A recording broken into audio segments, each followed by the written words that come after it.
इन notes को download करने के लिए वीडियो को पूरा देखें। हेलो गाइस, मेरा नाम है गौरव और आज की वीडियो में मैं आपको साइंस के कुछ ऐसे टिप्स बताने वाला हूं जिनका यूज करके आप अपना जो साइंस की प्रिपरेशन है ना वो बहुत ही अच्छी कर सकते हो। आपको पता है 10 तारीख का आपका साइंस का पेपर है, तो बहुत ही कम टाइम बचा है आपका पेपर को। इसलिए आज मैं आपके लिए कुछ ऐसे टिप्स लेके आया हूं जिनका यूज करने से आपका जो रिजल्ट है वो बहुत ही अच्छा आएगा। तो चलो फिर शुरू करते हैं।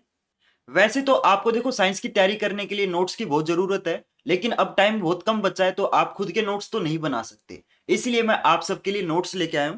जैसे आप स्क्रीन पे देख सकते हो, आपके हेरिडिटी के नोट्स हैं, आपके एनवायरमेंट चैप्टर के नोट्स हैं और आपके रिप्रोडक्शन चैप्टर के नोट्स हैं। और ये सारे के सारे जो नोट्स हैं वो कंप्लीटली फ्री है और one of the best notes है, मैं आपको गारंटी देता हूँ। इससे बढ़िया नोट्स आपको कहीं नहीं मिलेंगे। अभी देखो इन नोट्स का फायदा क्या है। अगर आप अभी फिलहाल, वैसे तो मेरे को लगता नहीं कि आप बुक में से पढ़ रहे होगे, लेकिन अगर कोई स्टूडेंट ये गलती कर रहा है ना कि इस टाइम अगर बुक में से पढ़ रहा है, तो मैं आपको बता देता हूँ बुक में से मत पढ़ो।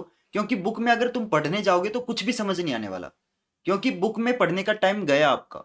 अभी अगर आप बुक में से पढ़ोगे तो सारी चीजें आपकी है ना पैराग्राफ में दी होती हैं, तो आपको बुक में पता नहीं होता कि कौन सी चीजें इंपॉर्टेंट है, कौन सी चीजें फालतू की है। तो इन नोट्स में आपको सारी चीजें पॉइंट वाइज मिलेगी। तो आपको ना सारी चीजें वही मिलेंगी इन नोट्स में जो आपकी इंपॉर्टेंट है, कोई भी फालतू का कचरा नहीं मिलेगा। ठीक है, तो ये नोट्स कहां से डाउनलोड कर सकते हो आप? डिस्क्रिप्शन में मैंने लिंक दे रखा है, उस लिंक पे क्लिक करके आप इन नोट्स को कंप्लीटली फ्री में डाउनलोड कर सकते हो। और प्लीज मुझे कमेंट करके भी बताना कि आपको ये नोट्स कैसे लगे। चलो अब मैं आपको कुछ टिप्स बता देता हूं कि आपको कौन कौन से टिप्स का यूज करना चाहिए ताकि जो आपका रिजल्ट है वो अच्छा आ सके। सबसे पहले मैं आपको बता देता हूं कि आपकी जो एनसीईआरटी है ना वो आपकी एक बाइबल है। जैसे बाइबल एक होली बुक है ना, होली मतलब पवित्र बुक, उसी तरीके से एनसीईआरटी आपकी पवित्र बुक है। जब एग्जामिनर पेपर बनाता है ना तो वो 10 रेफरेंस बुक लेके नहीं बैठता, वो बस एक ही बुक लेके बैठता है और वो होती है एनसीईआरटी। तो आपका जो 95% का पेपर, जो पेपर है ना 95%, वो आपका एनसीईआरटी में से आता है। लेकिन कुछ बच्चे क्या करते हैं, रेफरेंस बुक में ज्यादा फोकस करते हैं, एनसीईआरटी पे इतना फोकस नहीं करते। रेफरेंस बुक तभी करनी है जब आपकी एनसीईआरटी आपकी बिल्कुल फिंगर टिप्स पे हो। ठीक है, सबसे पहले एनसीईआरटी करो, उसके बाद रेफरेंस बुक करो। क्लियर? ठीक है। अब चलते हैं दूसरे टिप्स पे। अब मैं आपको ना सब्जेक्ट वाइज बताता हूं। देखो साइंस आपकी 3 सब्जेक्ट से मिली है, मिलके बनी है, फिजिक्स, केमिस्ट्री एंड बायो। तो मैं सभी का सेपरेट बताऊंगा। तो सबसे पहले मैं आपको फिजिक्स के टिप्स बताता हूं कि फिजिक्स में आपके टोटल 3 टिप्स है। पहला है, एक पेज लो और उसके ऊपर फिजिक्स के जितने भी फॉर्मूले है ना, जैसे आपका इलेक्ट्रिसिटी वाला चैप्टर है, आपका मैग्नेटिक वाला चैप्टर है ना, तो जितने भी फॉर्मूले हैं वो सारे आप एक ही पेपर पे लिख लो, ताकि पेपर, जब पेपर आए ना तो आधे घंटे पहले आपके पास एक ऐसा पेज होना चाहिए जिसपे सारी चीजें हो। आप पेपर से आधे घंटे पहले बुक लेके नहीं बैठोगे, आपको वो पेपर हेल्प करेगा उस टाइम। ठीक है, तो फिलहाल आप फिजिक्स के जितने भी फॉर्मूले हैं वो सारे एक पेज पे लिख लो, वो आपकी बहुत ही हेल्प करने वाले हैं। और वो पेज है ना, आप बार बार रिवाइज करना है। ठीक है, कई बार क्या होता है पेपर में ना हम फॉर्मूला ही भूल जाते हैं, तो वो पेज आपको फॉर्मूले याद करने में हेल्प करेगा। सेकंड है आपका प्रैक्टिस द न्यूमेरिकल्स। ओके, देखो पता है आपको फिजिक्स में न्यूमेरिकल्स आते हैं बहुत सारे, है ना, और वो जो न्यूमेरिकल्स है उनकी अगर आप प्रैक्टिस नहीं करोगे तो आप न्यूमेरिकल नहीं कर पाओगे।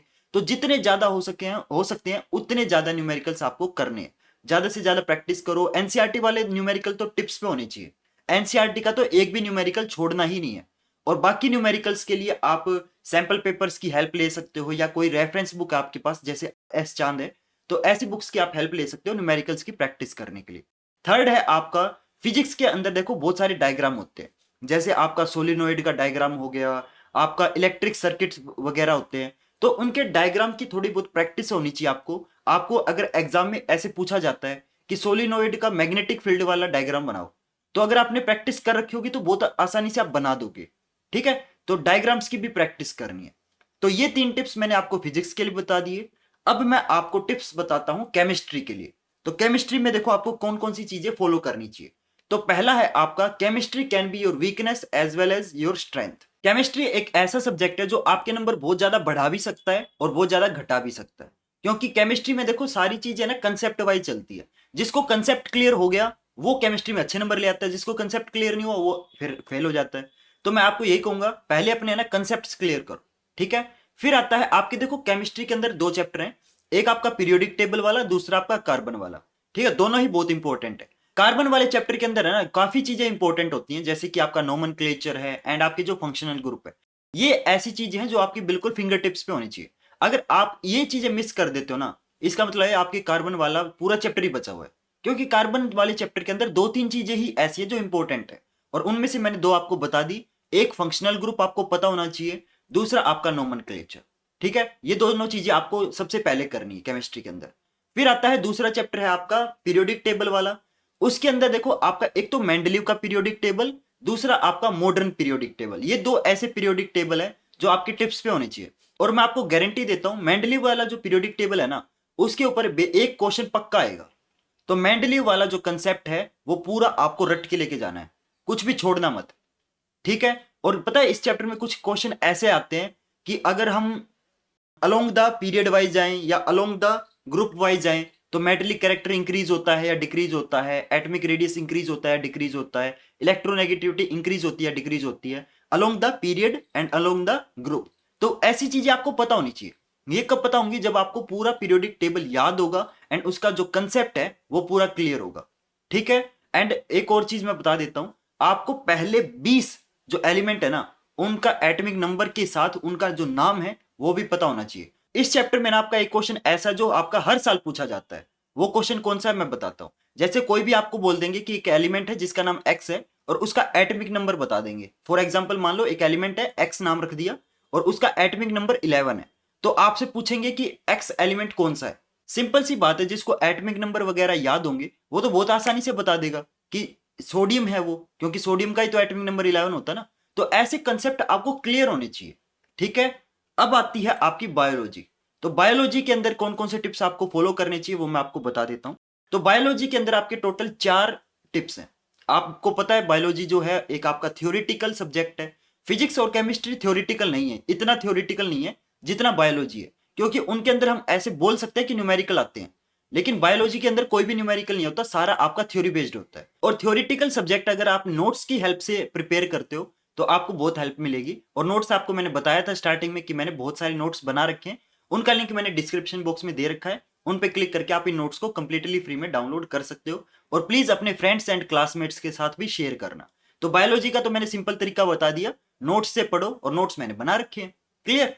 और हर चीजें ना पॉइंट वाइज याद करने की कोशिश करना, पैराग्राफ रटने की कोशिश मत करना।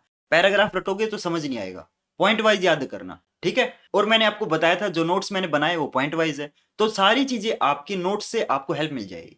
ठीक है, आपको कुछ जगह जगह हाथ पैर मारने की जरूरत नहीं है, जो नोट्स है वो आपका सारा काम कर देंगे। और आपको एक और चीज बता देता हूं मैं, एक है आपका हेरिडिटी वाला चैप्टर, दूसरा है आपका रिप्रोडक्शन। बहुत ही इंपॉर्टेंट चैप्टर है ये दोनों। तो आपको मैं बताता हूं, जो हेरिडिटी है ना उसके अंदर आपका एक तो Mendel experiment one of the most important topic है, और आपको एक ट्रेड्स इनहेरिटेंस, ये 2 ऐसे टॉपिक है जो पक्का आएंगे पेपर में। तो आप हेरिडिटी वाले चैप्टर में इन 2 टॉपिक पे पक्का फोकस करना। ठीक है, एक मेंडल एक्सपेरिमेंट पे, दूसरा आपका जो ट्रेड्स इनहेरिटेंस है ना वो। इस चैप्टर में ना आपका एक क्वेश्चन है ना पक्का रेशियो वाला तो आएगा ही आएगा। जैसे आपसे पूछ लेंगे कि F1 जनरेशन की रेशियो बताओ और F2 जनरेशन की रेशियो बताओ, तो जो रेशियो वाली चीजें है ना वो आपको छोड़नी नहीं है, वो आपको पहले से ही अच्छे से प्रिपेयर करके जानी है। और जो आपका रिप्रोडक्शन है उसके अंदर जो डायग्राम्स है ना उन पे अच्छे से फोकस करना, एक डायग्राम वाला क्वेश्चन पक्का आएगा। तो मैंने तीनों सब्जेक्ट्स का आपको टिप्स बता दिए कि आप सेपरेटली किस तरीके से इनकी तैयारी करोगे। ठीक है, एंड मैं आपको कुछ और टिप्स बता देता हूं। देखो ये जो टिप्स मैं बता रहा हूं ना ये एग्जाम से रिलेटेड है। ज्यादा से ज्यादा प्रीवियस ईयर क्वेश्चंस की प्रैक्टिस करो या फिर ज्यादा से ज्यादा सैंपल पेपर करो, क्योंकि आपको पता है हर साल है ना बच्चे बदलते हैं, क्वेश्चंस वही रहते हैं, बुक भी वही रहती है। अब तुम 10th से 11th पे चले जाओगे, इसका मतलब ये थोड़ी सिलेबस बदल जाएगा, है ना। मतलब सिलेबस बदल जाता है कई बार कोविड की वजह से, लेकिन मतलब किताब तो वही रहती है, इंपॉर्टेंट क्वेश्चन तो वही रहते हैं। तो इससे क्या समझने को मिलता है, पिछले साल जो इंपॉर्टेंट क्वेश्चन थे वही क्वेश्चन आपके इस साल भी इंपॉर्टेंट है।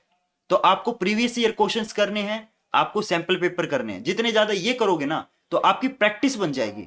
आप एकदम से जाते ही पेपर में शॉक नहीं हो जाओगे पेपर को देख के, क्योंकि आपने मान लो 10 सैंपल पेपर सोल्व कर रखे हैं, तो आपके लिए जब जो फाइनल पेपर आएगा वो 11वां सैंपल पेपर टाइप का होगा। अगर आप सैंपल पेपर नहीं करके जाओगे तो आप एकदम पेपर को देखते ही शॉक हो जाओगे, अरे ये क्या आ गया, मैंने तो तैयारी नहीं की थी। ठीक है, तो ज्यादा से ज्यादा सैंपल पेपर करने की कोशिश करो।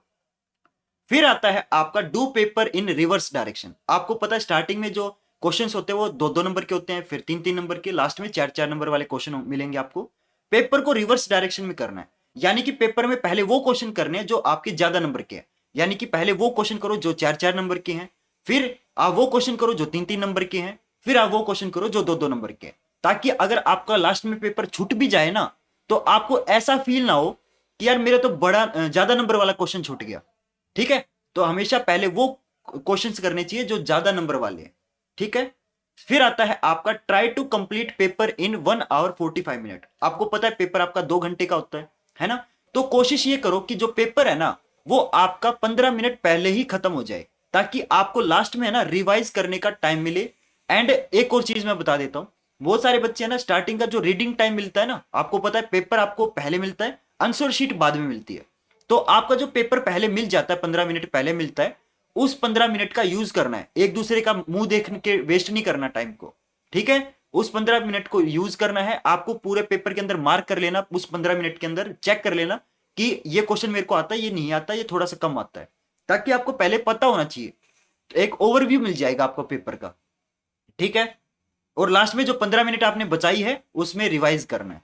ठीक है, हर कैलकुलेशन को डबल चेक करना है। न्यूमेरिकल्स में क्या होता है, कई बार है ना हम सिली मिस्टेक कर देते हैं, मैथ वाले पेपर में काफी बच्चे है ना सिली मिस्टेक करके आए थे, तो आपको सिली मिस्टेक वगैरह नहीं करनी है। ठीक है, वो कैसे पता चलेगी, हम पहले तो जल्दी जल्दी कर देते हैं, हम ऐसे सोचते हैं हमने ठीक किया होगा, लेकिन बाद में हम जब पेपर हो जाता है उसके बाद हम सोचते हैं अरे यार वहां पे ये 2 की जगह 3 लिख दिया, ऐसी बहुत छोटी छोटी मिस्टेक हो जाती है। तो आपको क्या करना है, वो जो लास्ट की 15 मिनट है ना उनमें हर न्यूमेरिकल को दोबारा सोल्व करके देखना है। ठीक है, हर कैलकुलेशन को डबल चेक करना है। ठीक है, इसके बाद आता है ड्रॉ डायग्राम्स बाय पेंसिल। बहुत सारे बच्चे गलती करते हैं, वो क्या करते हैं, वो ना खतरों के खिलाड़ी बनते हैं, वो है ना कोशिश क्या करेंगे, वो ना डायग्राम्स को ना पेन से बना देते हैं, और कुछ मिस्टेक हो गई तो फिर कटिंग करते हैं, वो डायग्राम की ऐसी तैसी हो जाती है। तो कभी भी डायग्राम आपको स्टार्टिंग में पेंसिल से नहीं बना, सॉरी पेन से नहीं बनाना, पहले पेंसिल से बनाना है। जब आपको ऐसा लगे कि अभी अब काफी टाइम मेरे पास बचा हुआ है एंड अब मैं इसको पेन से बना सकता हूं, तो जो पेंसिल से बनाया था उसके ऊपर आप पेन फेर सकते हो, लेकिन स्टार्टिंग में ही पेन से नहीं बनाना, पहले पेंसिल से बनाना है, खतरों के खिलाड़ी नहीं बनना। ठीक है, पेपर है वो। अगला आता है डोंट लीव एनी क्वेश्चंस। बहुत सारे बच्चे क्या करते हैं, देखो पेपर आपका नेगेटिव मार्किंग वाला नहीं है, ऐसा नहीं है कि आपने कुछ गलत कर दिया तो आपके नंबर कट जाएंगे। गलत कर दिया तो क्या हो गया, देखो कुछ ना करने से कुछ गलत करना ही ठीक है ना, कम से कम 1% चांस तो है। मान लो 4 नंबर का क्वेश्चन आपको बिल्कुल भी नहीं आता, ठीक है, आपने कुछ लिखा, मान लो 4 लाइनें भी लिखी, आता तो वो है ही नहीं, 0 नंबर तो मिलना ही है, लेकिन आपने लिखा है, कम से कम 1% चांस तो है, कम से कम आधा नंबर तो देगा। एग्जामिनर कुछ तो शर्म करेगा, तुमने जो पेन घिसाया है, क्या पता दया करके ही आधा नंबर दे दे। तो एक 0 और एक आधा नंबर, कौन सा बेटर है, आधा नंबर बेटर है ना, जब कुछ मिलना ही नहीं था कम से कम मिल तो रहा है। तो कभी भी कोई भी क्वेश्चन छोड़ना नहीं है, चाहे आता हो चाहे ना आता हो, क्वेश्चन की हेडिंग पढ़ो, उससे मिलता जुलता जो भी पता है ना वो लिखाओ कम से कम। ठीक है, क्वेश्चन नहीं छोड़ना, ये चीज पत्थर की लकीर है। ओके, अब आता है लास्ट टिप जो कि बहुत सारे बच्चे ना मिस कर देते हैं, don't take any question on your ego. बहुत सारे बच्चे क्या करते हैं कि अरे यार ये चैप्टर तो मेरे को आता है, इसमें से ये क्वेश्चन मेरे को क्यों नहीं आ रहा, वो ना बच्चे ना ईगो पे ले लेते हैं। मान लो पेपर में आपके टोटल 15 क्वेश्चन है, मान लो मैंने 9 क्वेश्चन कर लिए, 10वें क्वेश्चन पे मैं अटक गया, तो कुछ बच्चे ना ईगो पे ले लेते हैं, वो ये सोचते हैं जब तक ये क्वेश्चन पूरा नहीं होगा तब तक मैं आगे के करूंगा नहीं। ये बहुत बड़ी मिस्टेक है, ये चीज आपको नहीं करनी। अगर वो नहीं आता वहीं पे छोड़ो, बाकी के करो। पहले आपको वो क्वेश्चंस करने हैं जो आपको आते हैं, टाइम वेस्ट नहीं करना फालतू क्वेश्चंस पे, जो आता नहीं है वो लास्ट में करो। ठीक है, जो पहले आते हैं वो करो, ऐसा मत कर देना कि जो नहीं आता उसके चक्कर में जो आते थे वो भी छोड़ाए। ठीक है, आई चीज समझ। तो ये कुछ ऐसे टिप्स हैं जो मैंने आपको बता दिए, और इनका अगर यूज करोगे ना आपका रिजल्ट पक्का इंप्रूव होगा, मैं आपको गारंटी देता हूं। और ये जो टिप्स मैंने बताए हैं ना, ये आपको मैंने अपने एक्सपीरियंस से बताए हैं, ये चीजें मैंने खुद फेस की है, इसलिए मैं आपको समझा रहा हूं बड़े भाई की तरह।